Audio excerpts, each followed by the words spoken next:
गांव के किनारे एक पुरानी हवेली थी जिसे लोग भूतिया हवेली कहते थे। कोई भी उस हवेली के पास जाने की हिम्मत नहीं करता था।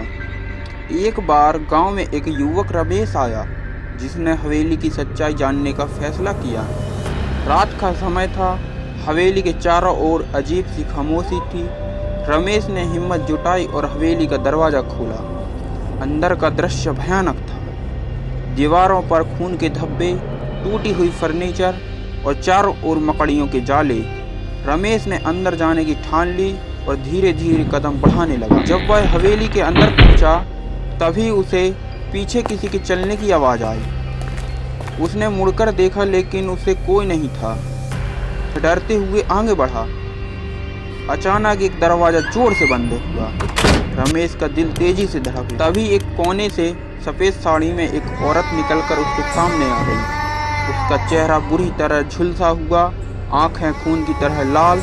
रमेश ने पीछे हटने की कोशिश की, लेकिन उसके पैर जकड़ गए। उस औरत ने अपनी लंबी उंगलियों से उसकी ओर इशारा किया और धीरे धीरे बोली, क्यों आए हो? मेरी मौत का बदला लेने? रमेश कांपता हुआ बोला, मैं सच्चाई जानना चाहता था। वह औरत हंसने लगी। उसकी हंसी चारों ओर गूंजने लगी। तुम्हें सच्चाई चाहिए? मेरी मौत की सच्चाई जाननी है तो सुनो।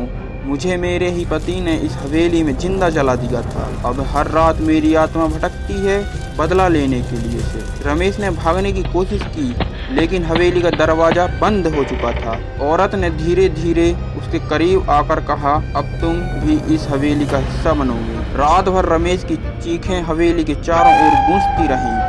अगली सुबह गांव वालों ने देखा कि हवेली के दरवाजे पर खून के निशान थे और रमेश का कोई अता पता नहीं था। हवेली एक बार फिर भूतिया हो चुकी थी। तो आपको कहानी अच्छी लगी होगा तो लाइक करें, सब्सक्राइब करें, फॉलो करें।